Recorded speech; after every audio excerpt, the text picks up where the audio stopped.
A man once paid $345 for a plain steel watch, decided it was too nice to actually wear, and dropped it in a safety deposit box for 40 years. When he finally had it looked at, it was worth up to $700,000. Before you write that off as one lucky guy on television, look at the old watches sitting in your own house. The dead one in the junk drawer. The ugly one from a grandparent you would never wear. Some of the watches people quietly bin, donate, or sell for a couple of dollars at a yard sale are worth more than the car in the driveway.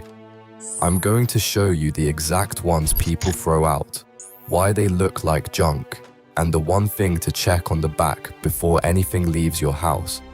And the most painful one, I have saved for the end.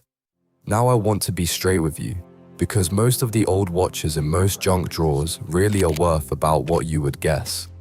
$10, $20, the gold-toned dress watch from the 80s, the dead quartz thing with the cracked crystal. Most of that is landfill, and I'm not going to pretend otherwise. But a small handful of specific watches got made in big numbers, looked cheap or dated or downright ugly at the time, and then quietly turned into the things collectors chase. That gap between what they look like and what they are worth is exactly where people make the expensive mistake. So let me name names. Start with the Seiko chronograph from the 1970s. Picture a chunky steel sports watch with a bright yellow dial, a blue and red bezel, a day and date window, and the word Seiko on the face. To most people that reads as a dated, slightly gaudy old watch, the kind of thing you would expect to find for a few dollars in a box of junk. Seiko made piles of them, so they feel common, and common feels worthless. That yellow dialed Seiko has a name collectors know cold. It is a reference 6139, nicknamed the Pogue, and it was the first automatic chronograph ever worn in space. Colonel William Pogue wore his on the Skylab mission in 1973, and by the way, he took it up without official permission. His own watch, the one that actually went to space, later sold at auction for around $6,000. Around 2013, you could grab an ordinary one of these for barely $100. Today, a good one runs from a few hundred up past 1,000. The rarer dials climb toward 2,000, and one very early example sold at auction for close to $20,000. Same ugly yellow watch you would swear your uncle wore to mow the lawn. So when you flip one of these over, you are not looking at the scratches. You are looking for that reference number, because the reference is the difference between a $20 Seiko and a small fortune. Hold that thought, because the next one has a name you will half recognize, and that is exactly what makes it dangerous.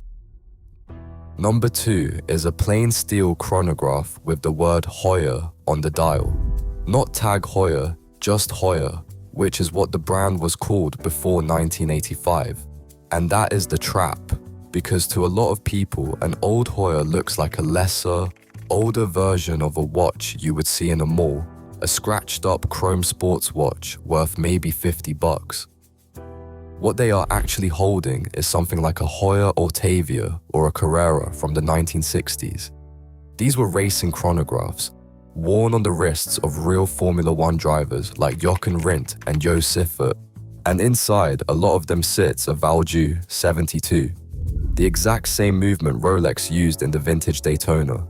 A director at Heritage Auctions said it plainly, the vintage Altavia is far rarer than the Daytonas everyone fights over. A solid everyday example runs a few $1,000s. The early, most sought-after references have carried auction estimates in the $60,000 to $80,000 range. That is a beat-up old chrome watch that says a name people only sort of know, sitting in a drawer because nobody realized the plain one was the valuable one. And if a name you half know can fool you, wait until you see the one where the name means nothing at all. So here is a watch with a name that means nothing to almost anyone, Universal Geneve. Say that at a yard sale and watch people's eyes glaze straight over. The watch itself is usually a slim, simple dress watch, gold or steel, clean dial, no flash. The kind of thing that looks like a generic old grandfather's watch you would set aside for the donation pile. One well-known watch expert called one of these the Universal Geneve Polerouter, the most historically significant watch that enthusiasts have never heard of. The reason is a name on the design, not the dial. It was built in 1954 to mark the first commercial flights that crossed straight over the North Pole, and it was handed to the Scandinavian Airlines pilots who flew that route. It was drawn by a 23-year-old named Gerald Genter. If that means nothing to you either, it means everything to a collector, because Genter went on to design the Audemars Piguet Royal Oak and the Patek Philippe Nautilus, two of the most valuable watch designs on the planet. The Polerouter was his first. Most of them sell today somewhere between $1,000 and $2,000. The better ones climb past $3,000, and one pristine gold example sold at a Phillips auction in December of 2024 for just over $24,000. Back in the 1950s, a steel one cost about the same as a Rolex Explorer. That is the watch nobody recognizes, going quietly into the giveaway box. The next one, people do not donate, they bin it, because they are certain it is broken. Some old watch is sitting in a drawer, and when someone finally picks it up to throw it out, they hold it to their ear and hear a faint hum instead of a tick. No ticking secondhand, just a smooth sweep and a quiet buzz. On some of them, there is not even a crown on the side to set the time. So the verdict is quick. It is broken. Into the bin it goes. That humming watch is very likely a Bulova Accutron, and the hum is the entire point. Launched in 1960, it was the first fully electronic watch run by a tiny tuning fork vibrating hundreds of times a second. The old advertisement said it straight. It does not tick, it hums. It was also the first American watch in space, on Gordon Cooper's wrist, on a Mercury mission in 1963, and a Bulova timing instrument was even left behind on the surface of the moon. Now I will be honest with you. A plain Accutron in a dress case is not a lottery ticket. It is usually a couple of $100. But the see-through Space View model and the solid gold and astronaut versions are the ones collectors actually want, and the numbers climb from there. The point is simple. The watch you were about to throw out for being broken was never broken. It was one of the first electronic watches ever made, doing exactly what it was built to do. Quick thing before I hand you the check, because this next part is the whole reason I made this. If you have got an old watch box at home, or you are clearing out a relative's place, hit subscribe. I go through this stuff every week, the watches that look like nothing and are not, and how to tell the difference before you make a mistake you cannot take back. Which is exactly what the next minute is about. Everything I have shown you comes down to one habit, and it costs you nothing. Before any old watch leaves your house, in the bin, in the donation box, on the yard sale table, you turn it over and you slow down for 30 seconds. Read the dial first. A brand name means something, even a brand you have never heard of. So do not assume no name equals no value. Then look at the back of the case and look in the little gap under where the strap meets the case, because on a lot of vintage watches, that is where the reference and serial numbers are hiding. You do not need a loupe or any special tool for this, just decent light and your reading glasses. Those numbers are how a collector tells a $20 watch from a $20,000 one. And write this next part down, because this is where people set their own money on fire. Do not clean it, do not polish it, do not have it restored, and do not let a shop swap in a shiny new dial or new hands to make it look nicer.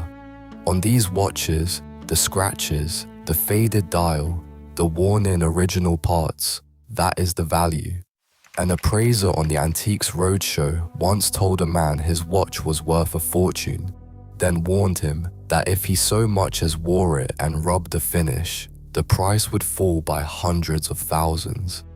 Polishing a rare watch to make it pretty is like sanding a signature off a painting.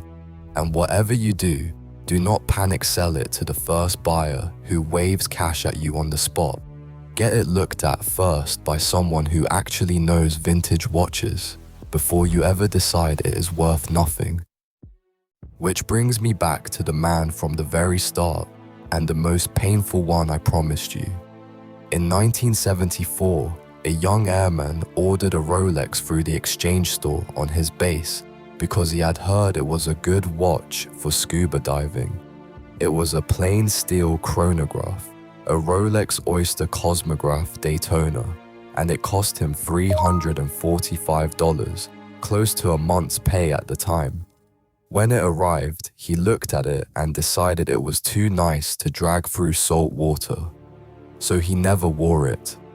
He put it in a safety deposit box and left it there, taking it out maybe 2 or 3 times in 40 years just to look at it. Then he finally brought it to an appraiser.